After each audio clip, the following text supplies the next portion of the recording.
Good evening, everyone.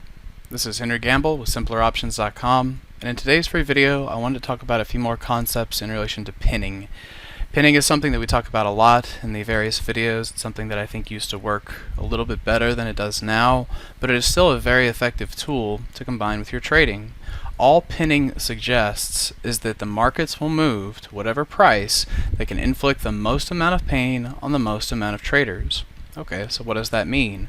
Well, when I look at a chain, and in this case we're looking at the Facebook options that will be expiring here in the next 4 days, I look at this and see a huge chunk of open interest right here against the 120 calls.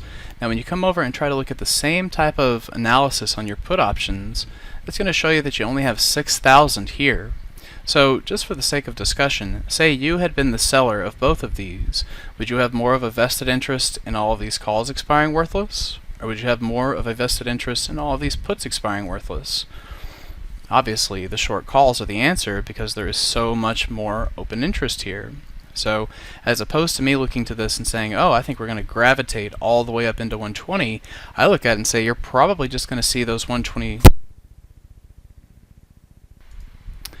Using a similar way of thinking and then looking at these, I would essentially tell you that at the end of the day, if you really wanted to look at the quote-unquote professional trade here, it would be selling the 120 calls and then selling the 115 puts, because these are areas that are, they're very convenient because they're outside your expected move and they both show the largest amount of open interest in their respective chains.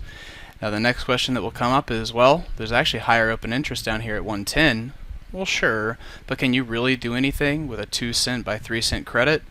Not really. So these are the areas that still have actual premiums in them to work, although they may be a little bit small.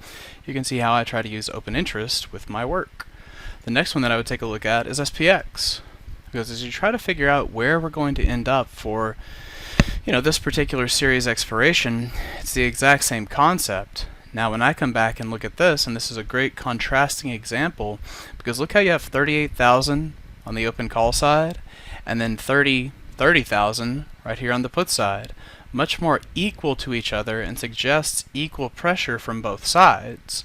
Then if we continue to exaggerate this idea, okay, look out here where you have 68,000 calls, and then on the put side, really not a whole lot stands out in the same way. So this is where I think that there's a better chance for the S&Ps to pull back into 2100, try to make more of these short call options expire worthless, and then work back to that 21 that we have seen so often.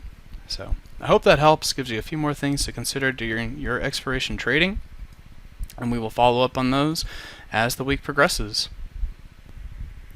One last thing I want to make sure you guys are aware of is the class that Bruce will be teaching, and this is actually going to be Tuesday, so that's tomorrow night, the 12th, and the initial instruction is going to be from 6 to 9, and then he's also going to be doing some live trading on Thursday. Bruce is excellent at working similar strategies to what I like to do, though a lot of times he will do them in a more conservative way and maybe a little bit further out. The idea with this course is to kind of combine those, so you're taking some great premium decay type strategies and putting them into a shorter term environment, and Bruce is a great guy to learn this stuff from. So if you've seen this stuff from him before, I'm sure you've probably loved it and already signed up. If not, I would encourage you to check it out, and I hope to see you there.